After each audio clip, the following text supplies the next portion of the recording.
All right, good afternoon, everyone. Thank you so much for joining us. An incredibly exciting week in our world, Open Education Week, and I'm so excited that the Maple League is participating in it with this panel, Open Educational Resources at the Maple League. So before we begin, I just wanted to quickly say um, open education provides a lot of great opportunities for our students to makes education more accessible. And we're going to hear from our four panelists all about that kind of as we move through. So I won't kind of keep us too long. We're going to go through. I have some questions for our panelists. We're going to open for a Q&A at the end. And then we have some exciting announcements too, kind of as we move through our agenda. So without further ado, I'm going to ask our panelists the first question, and I'm going to do it in order of institution by alphabeticalness, alphabeticalized. Acadia, Bishops, Mount Allison, St. FX, whatever word you want to use for that. So the first question is for these folks. If you could introduce yourself too, actually, that would be nice. What does OER look in your role? How do you use it? And what are the benefits of using open educational resources for other people in your role? And I will pass it over to Connor. So I'm Connor Vibert. I'm a professor of business strategy in the Manning School of Business at Acadia University. And I build with colleagues streaming video business teaching cases. They feature business owners from the region and around the world. They are free and open access. They make use of the Harvard method style of case analysis. We integrate them into our courses here at Acadia University. They benefit our alumni because the alumni are often individuals who are in it. They benefit the students because often they feature cases of local business people that they are aware of. And they benefit other institutions such as Nova Scotia Community College, Cape Breton University, McGill, University of Guelph, because these universities actually use this stuff in their classrooms. How's that? Amazing. And can I follow up and ask what was kind of the motivation to start that project? This started 20 years ago. We had the Acadia Advantage program. We also had a lot of money given to us by the McConnell Foundation in Montreal. And the initiative was that they gave money to profs and said, go innovate and improve your teaching. And we went with it. There was a lot of trust at the time. I wanted to compete, help compete for students. And we did not, unlike Montreal and Toronto, cities like that, across the street from our building, we do not have high rises and multinational corporations. So we wanted to figure out a way to put executives in front of our students. And we started building these. Awesome, thank you. And I'm going to keep asking follow-ups for a few minutes because I kind of allotted this in 5-minute periods. So everyone get ready for follow-ups too. How have your students received it, and what has been their feedback on kind of using CaseNet and how it works? Well, they like it because they don't have to use a textbook. Students don't want to use textbooks. They're tired of reading content. And we built the content on and in a manner that works for undergrad 18 to 22-year-olds. So you can stream it to your handheld. The cases are set up as playlists, like in YouTube. So it's all geared toward sort of generation. They like it. And again, a big thing is I'll have students in the class that will be going through a case, and they'll say, oh, professor, I worked here last summer. I actually worked at that location. So it's how do you build community engagement? There you go. Thank you. So the next person is David, if you could take it away. I can. I was always told that it was better to show than to tell, so I'm just going to show some pictures while talking and try to use up all the time so that Tiffany can't ask me any follow-up. So let me do a share screen and see if it works. So basically speaking about a whole bunch of open access stuff, and I'm tending to describe open access educational resources very broadly. So some examples, and this is the main thing that I wanted to underline was the project for Memory, Truth, and Reconciliation in 28 countries. It used to be 20 countries, and before that it was 12, because these are consecutive editions of a student-authored textbook in the history department at Bishop's. So this is an assignment we've run 3 times, trying to use Wikipedia as a collaborative writing and editing program, producing studies of truth commissions, which are not well covered on Wikipedia. Yes, we're using Wikipedia, but we're using it critically. And from those articles, once they've been fully reviewed by myself and Wikipedia Educational Foundation editors, producing a textbook that's gone through 3 editions, written by history students who have produced over the years 30 articles and some 100,000 words of Wikipedia text. And it's used as a textbook now in a first-year liberal arts course on truth and reconciliation. So I'm putting the links on the slides to these projects, but you can see here that there's these are the stats. So they've had 21 million views, which is more than it often happens on articles edited by students in this project. To move on to some other projects, through the Rescuing the Archives team at Bishop's University, which involves Claire Grogan in the English department and the Bishop's Library, particularly Chief Librarian Catherine Leveille-Welch. We were starting some projects about digitizing archival resources and making them broadly available. So the Timor International Solidarity Archive has probably 1,000 digitized documents on human rights groups working in support of human rights and self-determination in East Timor, or Timor-Leste as it now is, during the period when it was seeking its independence. We also digitized, so Claire's project at Bishop's was to digitize the MITRE, the Bishop's English Department project. We've also digitized and made available the files and newsletters of the Canada-Asia Working Group and the Canada-China program. And these are being used by various researchers, including a member of the Canada-China program who's using it to jog her memory about writing her memoir about being the editor of this newsletter. We also have students working on what you might call sharing the raw materials of resource, which are taking digitized primary source historical documents and producing them with short narrative descriptions and putting them online. So we have a total of 4 E-dossiers right now and are preparing 3 more at the moment, which share primary source documents at a website called History Beyond Borders, because that was the name of an old research cluster at Bishop's, which no longer exists. So these are some other efforts to share materials with a little bit more processing of the primary sources, a little bit more guide to people who might be reading them. I have been involved with the production of 2 edited collections published with University of Calgary Press, which are available free as a download at any time to any researcher. So a book on truth and reconciliation in Timor-Leste, Indonesia, and Melanesia, so in Southeast Asia and the Southwest Pacific, is, I was really hoping it would get 25,000 downloads by today, but it's 24,700 and something right now, so we'll get there soon, in March, I hope. And we continue to update this with a linked website to the book.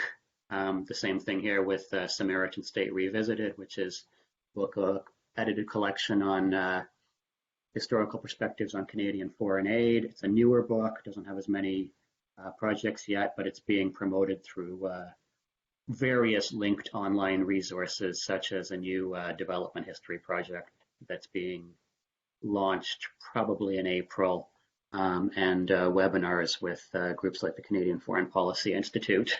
So an attempt to link those resources. And finally, I'm putting up a couple of future open educational plans. The Pressbooks platform is one that I find quite useful. This is not pretty yet, but it will be, I hope, which is an unpublished memoir found in the Bishop's archives. I mean, they knew it was there, obviously, so it's not a radically new discovery, but it's one that can be one that's been digitized and put online in full text, and that will be prettied up and published fairly soon. And other memoir-like publications that we're going to be publishing probably on Pressbooks. Documents really that would not find an academic publisher because the readership isn't high, but can be used as aids in courses. So if someone's doing a Canadian diplomatic history course, then they can refer to this one. And we're currently working on other projects rescuing archives from people's basements. So that's just a quick series of snapshots about things that we've been trying to do at Bishop's. And I'm just going to stop talking now.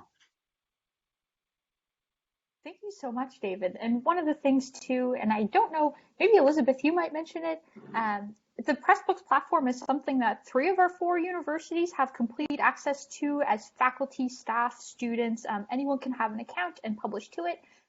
Bishop's a little less so, but if you partner with some friends from either Acadia, St. FX, or Mount Allison, then you can Pressbooks your heart desire out. Next, I'm going to pass it over to Elizabeth. Okay, great. Hi, my name is Elizabeth Streger. I'm the Data and Digital Services Librarian at Mount Allison. So my role includes helping faculty members incorporate data and digital literacy into their courses. So I've also hosted Wikipedia editathons specifically around underrepresented genders in women scientists. Not quite the same impact as what Dr. Webster just described, but it's a good way to get students thinking about authority and the way in which publishing happens online. And then also another example would be teaching students how to use citation management software. And again, I go with the open choice there of Zotero so that they can continue to use that resource after they graduate. I work on the institutional repository, which provides open access to faculty research and also is where the Center for Early Modern Visual Culture hosts their content. That's a digital humanities project led by Dr. Lauren Beck at Mount Allison. And I support research data management needs on campus. So when I found out that the Atlantic OER was going to be launched, which Tiffany mentioned, I created a website for Mount Allison about open educational resources. And I included information about open educational resources, a description of the different Creative Commons licenses, which some people will already be familiar with from their publishing activities. And also I featured some Canadian and regional open educational resources because it's so important to see examples of what faculty members have done so far in Canada and how things can be made local. I also put together a presentation for faculty members during our Teaching and Learning Week and talked to them about some of the issues around equity and access for students and textbooks and how many students are not actually able to use textbooks for their classes because of the cost. And how the library can really have a hard time providing access to textbooks because of some of the practices of the textbook publishers who sometimes won't allow us to buy an ebook and share it with students. Or I mean, during the pandemic, it's really hard for us to provide access even with course reserves because we have so many students who are not on campus. I also showed faculty members some examples of what it can look like to remix an existing resource and what attribution looks like in practice, because that's something that I think is often a bit of a concern for faculty members. So I showed them what that can look like. And talked about Atlantic OER, which is an initiative of CALS CBUA, and and gave them a behind the scenes look at Pressbooks and what that could look like if they decide to publish something using Pressbooks. In my own teaching, like in research data management sessions, I often use open educational resources such as the New England Collaborative Data Management Curriculum. So I also have experience of taking resources and adapting them for the Canadian context and regulatory environment and things like that. And resources from the Portage Network for Research Data Management. And I've always, of course, included attribution for those sources, but now I also use that as an opportunity to talk about OERs and how they can be used in teaching. I think the main benefit for librarians is that OERs are another tool for faculty and students to share their information, whether that be more on the scholarly side or more on the teaching and learning side, and that there's types of resources that there's not really a traditional publishing audience for, such as like lab manuals, but they're very useful to have published and to be able to reuse and remix also.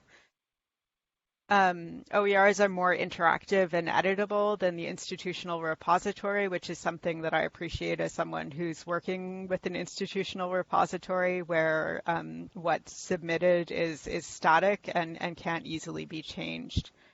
And finally, I think that OERs are really an excellent example for librarians who are talking about our information literacy frameworks, about how information has value, practices of copyright and citation and attribution, and also issues of access and equity and information privilege.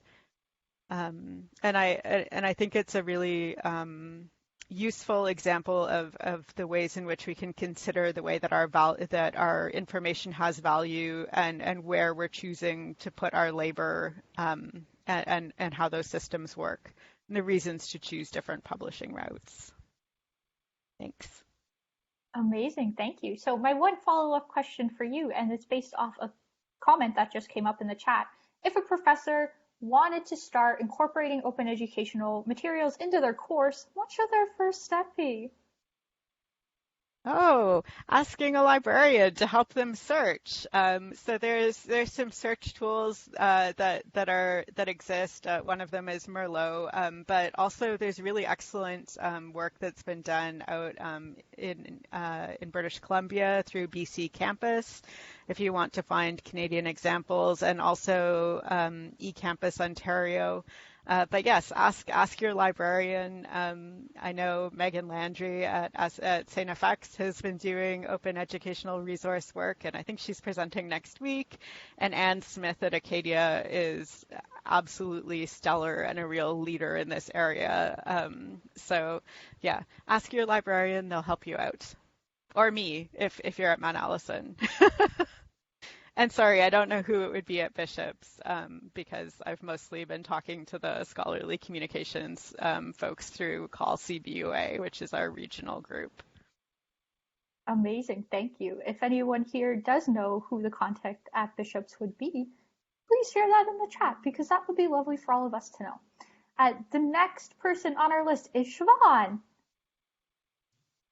Okay, hello everyone. My name is Siobhan Lacey, and I am the Vice President Academic of the Students' Union here at CNFX. So essentially what my role primarily consists of is academic advocacy to our internal administration or external stakeholders. I sit on our University Senate and then just a variety of academic committees. In terms of how I integrate OERs into my work, it is a huge priority of mine within my position as VP Academic. One of the biggest concerns that we hear from students when it comes to post-secondary institutions is affordability and access to resources. So I think typically asks concerning affordability are focused on tuition fees and increases, meal plans, etc. However, I think once we started broadening our understanding of affordability of higher learning in Canada, we see that typically students jeopardize smaller scale affordances such as textbooks to meet the price of living within post-secondary institution. So I often hear from students that they didn't buy their textbooks so that they could meet rent that month or afford their groceries, which is obviously therefore limiting their ability to be an active student in their own learning. So with all that being said, how I integrate OER into my position is through advocacy primarily. So working with our external team members to advocate provincially for funding, and then working with internal stakeholders such as our administration and our library to fully strategize what an OER implementation process would actually look like on our campus. Additionally, we've had to do a lot of work concerning knowledge translation in OERs. So as a student involved in academic advocacy and student unionism, I'm pretty comfortable talking about OERs at this point. However, mobilizing our general student body and connecting with students who've never heard of OERs in their lives has been somewhat of a big priority this year. So I do believe that to see a successful OER implementation, we are going to need to see a mobilization effort from our students. So communicating the purpose and importance of OERs in a way that isn't intimidating to our students, students that may not have engaged with this content before, and actually getting them to a place where they're comfortable to talk to their faculty and administration and ask for an implementation process for OERs is something that we've really committed to this year as well. And then lastly, the benefit of putting a greater focus on OERs for students such as myself, they're essentially limitless, I think. We know that lower class students have to prioritize other costs over textbooks, thus limiting their ability to engage in course content. While affordability is a big concern, there's also just some plain academic advantages to OER implementation in the classroom. We know that when a resource is developed for a specific class, that it's automatically more relevant for that student. And then research also suggests that students have a more positive time engaging with course content when OERs are utilized in their classroom. So the benefit for students, simply put, is that all students, regardless of economic background, would have an equal opportunity to engage in course content and be an active participant in their own university experience. Tiff, I don't know if you have a follow-up question, but I think I'm done. I don't, but I will, because you're going to answer our next question first. So the next question, we're going to go backwards now. The next question for our panelists is, where do you see growth for open education at the Maple Leaf universities? We're here now. We all know kind of where we sit on the playing field. What needs to happen next? And Siobhan, take it away. Thank you. I see a lot of opportunity for OERs at Maple Leaf universities. I think, when I think about an ideal world and the future of post-secondary education, OER is hopefully commonplace, expected, and even best practice. To actually get there, we need to start talking about it. So I think that conversations like this are so important, and now that there's little pockets of folks spread amongst our institutions and universities who are slowly working away at it, advocating and strategizing for OER implementation, we're now in a place to engage a more general, faculty body, student body, administrative body in a way that I don't think we were just a couple of years ago. So in terms of opportunity for advocacy, I think getting support from our administrators, specifically our academic vice presidents, to help with OER implementation is so important.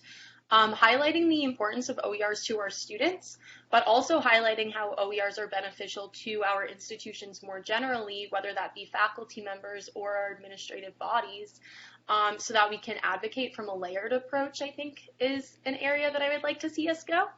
And then also teaming up with our administrative bodies to advocate provincially and federally for OER funding, I think is something that I would like to see happen in the next period of our timeline. And then additionally, I think that figuring out a way to incentivize OER development to our faculty is super important. Realistically, OER development takes time, and it is an additional task on our faculty faculty members. So figuring out a way to incentivize faculty to create OERs is something that we could do in order to see more classrooms using those free resources.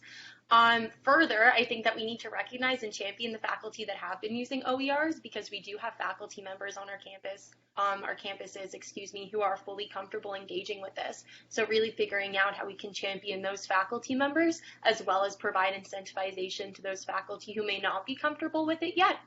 And then while we're talking about, faculty's ability to engage with this and their comfort level, I think that's something that we could do as the Maple League, is really identify areas of professional development for those faculty members, and offer professional development to faculty who have an interest in OER but may not be aware of the resources that are in place for those folks to actually develop the OERs themselves. And if they're not aware of, the process or even the importance of OERs, really offering that professional development as the Maple League is the direction that I would like for us to go. I think that's everything, but if you have a follow-up question, once again, Tiff, ask away. I think that's everything, she says, after she just solved all the world's problems. I do have a follow-up question. So it's technically the same question from two different lenses. If you were a student wanting your professors to think about OER, what would you have them ask their professors? And then vice versa. What would you say to the professors who are here to start having conversations with their students about affordable textbook options? Because a little peer pressure sometimes to make affordable learning materials more accessible goes a long way. I think that I really like the idea of talking about it in classrooms. I think that, right now I'm a student who knows quite a lot about OERs, talking to faculty who utilize OERs. But I think that a lot of conversation would happen if maybe faculty who aren't that familiar with OERs start talking to their general student body who also isn't that familiar about OERs, and say, like, what do you folks want to see? Specifically in introduction courses, I don't think that any introduction course needs a paid textbook at this point. I think that there's enough free material out there that introduction courses don't need to rely on paid textbooks. So I think really engaging with students, whether you're a faculty who's comfortable with it or not, and saying, this is out there, this is something that would have to be developed, but how are we actually going to implement that?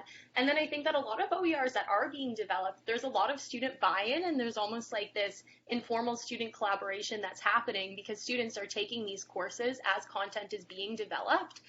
So I think that, there's something nice in my mind about students who aren't that aware of it, faculty who aren't that aware of it, still meeting halfway and saying, we might not fully feel confident engaging with it right now, but I think it's worth looking into, and maybe that's something we can address collaboratively. I think I would really, really like. So I think I would encourage students who maybe aren't that aware of academic advocacy or OER implementation to just start asking questions. And then if you're a faculty member who is asked a question and you don't know the answer, really take the time to look into it and kind of see what resources are out there for you folks as well.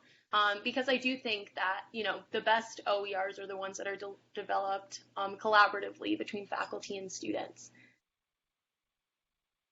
Awesome. Thank you so much. And just kind of on the same note that what Siobhan just mentioned, we do have an event coming up next week that is going to go in depth talking about how do we partner with students to create OERs so that we get the best outcome possible. So the next person is Elizabeth. Hi. Actually, I remember having a very old school OER implementation back in, I think, 2003. I was taking a mathematical modeling class, and the cost of the textbook was just the cost of printing it. And it was a spiral-bound book that the math professor had written and developed the problems with his graduate students. And I loved that book. The problem sets were all so tailored to what we were learning in class. And, I found it recently, and it's got very old school Microsoft clip art in it. But I really appreciated that class and what that professor had done.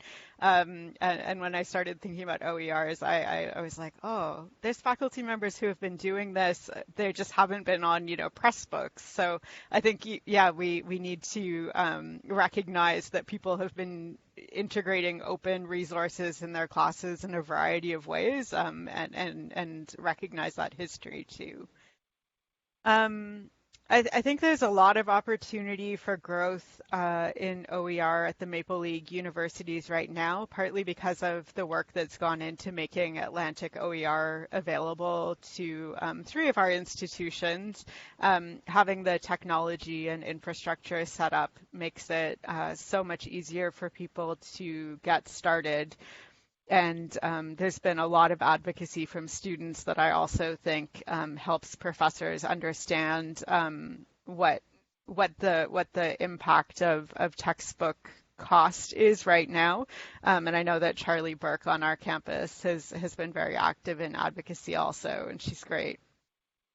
So I think those two things, having the technology to do it and then the student advocacy creates a lot of goodwill. And I do think that part of the missing element here is funding from the government or from our administration through grants. There have been some grants through Atlantic OER, but I would like to see more grant funding. And for us to be looking at the grants that are already available for different types of projects that could be turned into grants that are used to have students work on OERs. At the Maple League universities, we have a long history of creating opportunities for students to contribute to scholarly conversations very early in their careers, and I'd like to see us start having some of that work go into educational materials as well as scholarly research, because I think that that's a real benefit to students to be involved in helping create the resources. And that could look like a variety of different things. It might look like helping the faculty member take the works that they've written and put them online so that they don't need to spend the time in the Pressbooks platform if that isn't what they want to do. So there's a lot of different ways in which students can be contributing to an OER project, and we can look and see what grants are available or what grants we would like to see and advocate for to have that happen. And I think also at Maple League universities, we really do get to know the students on campus, and we see and feel those issues of equity and inclusion in a way that maybe we wouldn't at a larger institution. And to me, that's the thing that excites me most about a more open future, is that I think that it will be more equitable, both in terms of students all having access to the textbook, but also something we haven't talked about today is that there'll be more ways for the students to download the textbook, more file formats, and the ability to print. A lot of online textbooks from traditional publishers have a lot of digital rights management, and they're very locked down in terms of how the students can read the text, and OERs are the opposite. There's different file formats that are better for people who have different learning styles, and that's really important. And then also, I think it's important in terms of equity that students, equity and inclusion more so, that they see themselves reflected in the text, and that's something that we can do with a more local version of a text. And I think that's really wonderful. Amazing, thank you. So our next person is David. Thanks. I think I mostly want to agree with Siobhan and Elizabeth on those points. I think there's a marketing issue to deal with as well, which is that these are seen as really hard things to do, and as somehow as of lesser quality than a professionally produced textbook. And those are illusions that need to be dispelled. So first of all, I'd say that there is no one teaching virtually in a university in Canada that is not already producing open educational resources with their slides, the use of the learning management software. This year, recorded lectures coming more and more. So we're all doing open educational resources already, even if it's not through a designated platform like Pressbooks. That said, I would certainly like bishops to get on Pressbooks and use this tool as a better way to take the material we're already producing and share it in a more organized form. But if you look at some people's courses on, we use Moodle, others use other things, but people have produced a textbook by the material on their course. And I produced 2 online courses and that can go general to the general public, and I think we need to get out of the bubbles sometimes and aim our stuff at the general public as well, and show that open educational resources are often of better quality than glossy but not always great quality materials produced by Pearson, etc. Would be a campaign that could be done. But the barrier always is that we need more support from administration and government, and not just in terms of money, but in terms of the time and tech support needed to put all these things together, because I think a lot of professors feel like they're working alone, like without much support, and with feeling guilty when asking for any more resources because the universities are all under-resourced. I mean, I would feel terribly guilty going to the bishop's library and asking for support on this sort of thing, because I know the librarians are already desperately overworked, and there's not a lot of money in the budget. So this is a challenge. So I think that's all I have to say. Yeah. Thank you. And the next person is Connor. Okay, so 2 or 3 angles. So let's talk about funding, and then production, and then dissemination. So funding, the Maple League is a 4 institution crossing 3 provincial boundaries. You have a fantastic brand. I think for outside organizations, so let's move away from government, but organizations that universities are sometimes shy of seeking money from. Open education initiatives will be very, very attractive to a lot of companies and industry associations in that, especially because you go across 3 provinces. I've had some experience in the past accessing cash from companies, and almost always, in fact, always, there are no restrictions. What you have is very attractive. If you could market or brand it Maple League, I think, and definitely try government, but there's other pockets of money out there. Okay, so that's one thing. Now, producing content. So I'm just thinking some of the big areas of where we need to really focus on, at least in the region, are of course the Indigenous communities. In Nova Scotia, the Black Business Initiative. Female entrepreneurship, things like that. And again, I'm coming to you from a business perspective. So it's fairly easy to build content. And what you could also do is around each of the institutions in the Lennoxville area, Antigonish, Sackville, of that, you can be creating content. I mean, that's what I hope to do in the fall. So that's one thing. And a lot of the content we build to free open access involves student engagement. And that's where the dissemination comes in. So if it is truly free open access, then usually that means you can access it through the internet, correct? So what I've been doing with my little project, and basically we run on a shoestring. I mean, almost nothing. I get students to work with me, and then what we do is our target market, or our idea is to get profs and community college instructors all over the world and in Canada to use it. So what we do is we collect emails, and we work with the students to market and promote the product, which in this case is cases. But the Maple League also could make use of students to help, create and disseminate these products out, because half the time it's just awareness. And I know institutions in Western Canada have initiatives to find open access content for use in their institutions. Okay, so there's a demand out there around the world, and these make for fantastic student projects. Where they have a product and they have to figure out how to promote it and market it. So that'd be my sort of 2 cents, and that's where I think these open access projects are exciting for the future. And small universities like ours can step up a level simply because of what we can do with the internet and how we can promote it. My 2 cents. Thank you so much. And I think a lot of you, sorry, I'm just getting a little feedback.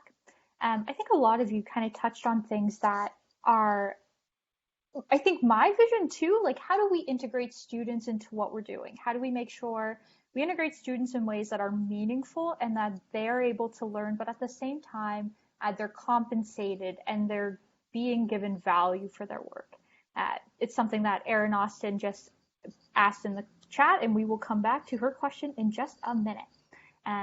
But before that wraps up kind of our formal question period, just before we move into the Q&A, I just wanted to put out there that the Maple League is starting a community of practice or working group on open educational resources, which hopefully we'll be able to kind of push some of the great things that we talked about today forward in a way that is collaborative and brings in students and librarians and faculty and our administrators, so that we're able to make sure that textbook affordability isn't a barrier to students, so that we can make sure that students are really receiving the high quality education that we say that they are.